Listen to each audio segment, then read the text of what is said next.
All my life, I have been fascinated with the concept of time, specifically how you are able to sit back and reflect on how much your life has changed over the years, yet day by day you hardly notice any change at all. Your life situation can become unrecognizable as to how it was a decade ago, and yet you just wonder how and when this shift actually began to take form. Even seeing others around you and how their entire style and personality has changed, and you become nostalgic for how they used to be.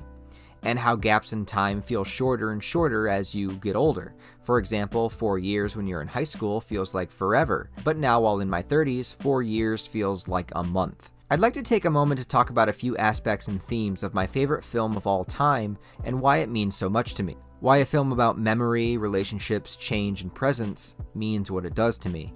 I'll of course be talking spoilers here, so if you have not seen the movie, I would highly recommend that you do and then come back to this video later. Eternal Sunshine of the Spotless Mind, besides having an annoyingly long title, is a story about a man named Joel Barish that discovers that his girlfriend Clementine has not only left him and is with a new man, but has also undergone a procedure to erase all of her memories of Joel from her mind.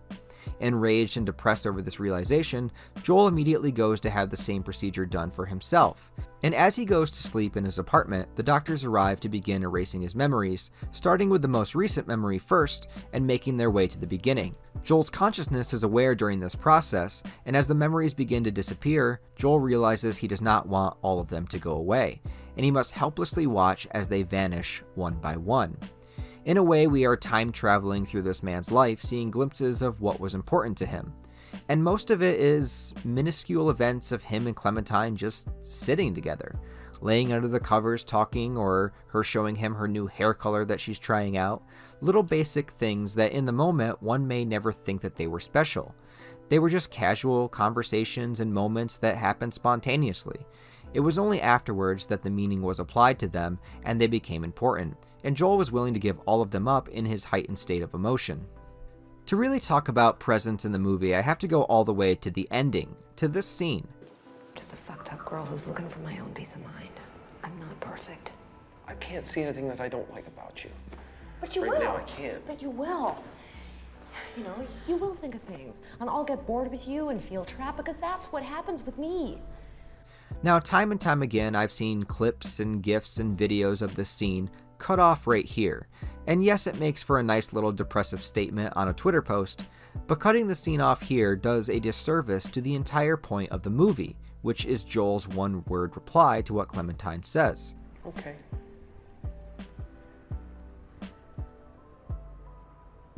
Okay. At this point in the movie, both Joel and Clementine have had their memories of their relationship completely erased, but as luck or fate would have it, they find each other again and share one night together before finding out about the procedure. In that, they both listen to recordings they had made about what they hated about each other in their previous relationship. So it seems obvious to both of them that their relationship is doomed to fail. As Joel says, okay. The symbolism of this, and I believe the meaning of the entire movie, is being in the moment, appreciating the moment, and living in it to the fullest extent. It's not about the future that might happen one way or another. It's not about the past that happened this way or that way. It's about right now. What do you feel at this moment? At this moment, both characters are falling for each other and want to spend more time together. And to deny that based on the idea that it might not work out is just silly. See, nothing really lasts forever. You look back on things in life from 5 years ago, 10, you don't notice the change other than the big world-shaking events, but generally it all flows together and winds up evolving into your current present. And all those little moments, learning something new about someone, telling someone something personal, relaxing together, and doing nothing except just being playful, watching movies together, all these little moments collectively come together and make you somebody new and different. Joel and Clementine have moments in their lives that together made them who they are today, and then they threw those memories away and actively lost a piece of themselves. They both end up confused and frustrated, and Joel feels like from here on out, whatever happens, whether we work out or we don't, that it's okay. He's paying attention to the present moment. He's ready to appreciate every little thing, and understands now that every memory he makes with this person, no matter how small, is going to be important and stick with him forever. He will appreciate them more as they are happening. And if they wind up breaking up, well, okay, at least he tried it, at least he experienced it, and at least he cherished it while he had it. So many people spend their time worrying about the next moment, they don't think about the one that they're in right now. And the next thing you know, the moment is gone, people leave, you're older, and you've completely missed it. With the idea of presence being a theme, it's interesting to note that not only does the film specifically mention Eckhart Tolle, but the lead actor Jim Carrey is a fan and follower of Eckhart and practices presence in his own life. And who is Eckhart Tolle? Well, he wrote this book called The Power of Now, which is basically breaking down the idea that thought is the root of suffering, worrying about things that are not happening in the current moment, and that by tapping into the present moment, we can help extinguish negative energy and anxieties that plague us, not being bogged down with the future or a million things from the past, but focusing on the here and now. Clementine is a character that doesn't do anything in her life subtly. She is the first character of the two to erase their memories, and we don't see the process with her, but we do see the aftermath, and how her confusion and stress causes her to be anything but present. She knows something is wrong, and something is off, and even though Patrick is trying to exploit her lost memories by doing the same thing Joel did with her, it's not organic, and it can't be forced. Clementine feels the disconnect in it, and his schemes don't work. It's the combined energy of Joel and Clementine that made those moments work. Clementine will just go right up and talk to you as she did with him. She will change her hair color on a whim to bright, vibrant colors to symbolize her philosophy of life, of just jumping right in and being as in the moment as she can. Joel, on the other hand, is reserved and stuck in his own head, not believing in his own talent or place in the world.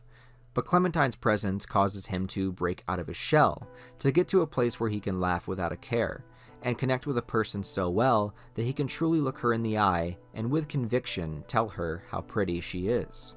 Joel's biggest regret wasn't the end of their relationship either, it was the beginning, when he was the furthest from present, feeling scared and intimidated from Clementine's bold personality, hanging out in an abandoned house on the shore.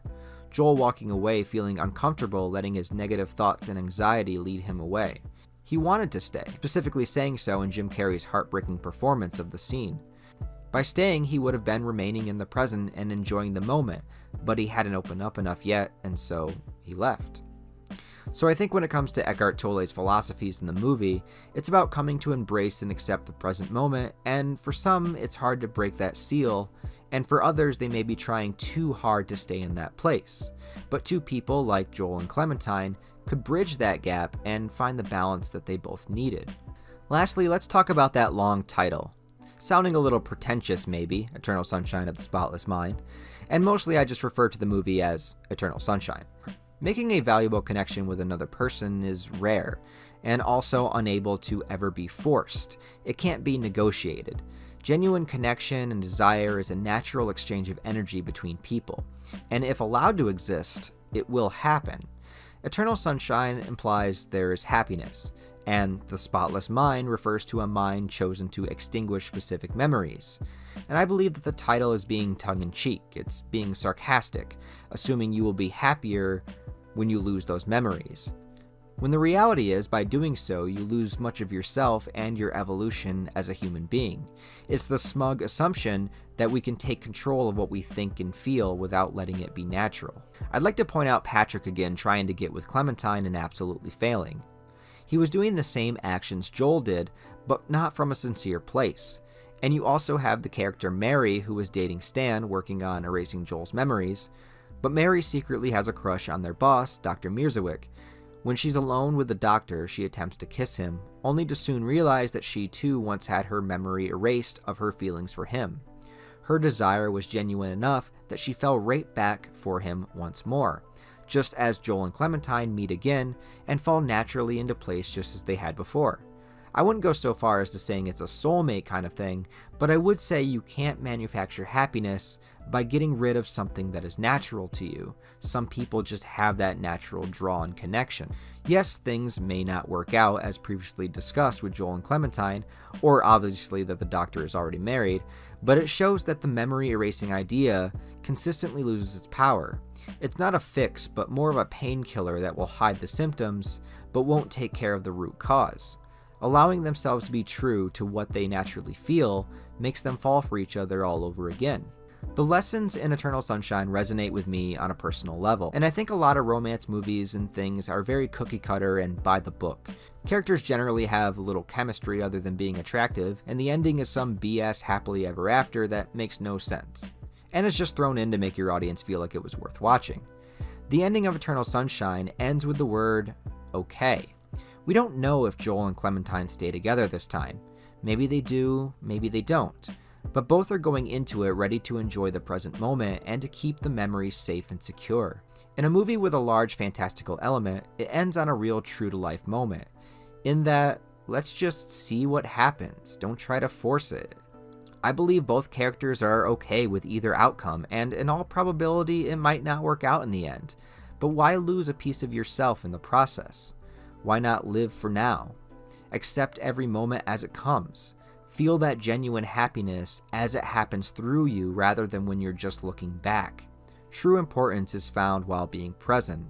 It's a hard lesson to learn, but one that is explored very deeply in the film, and maybe something we should take and incorporate into our own lives. Or maybe that's just my 2 cents. Thank you for watching this video, guys. I really do appreciate it. Happy Valentine's Day. I figured this would be a nice little Valentine's treat for you. It's actually kind of a remake of an older video I once made, but it was a look at my favorite film of all time from my perspective, and why I truly enjoy, love, and appreciate Eternal Sunshine of the Spotless Mind. Thanks.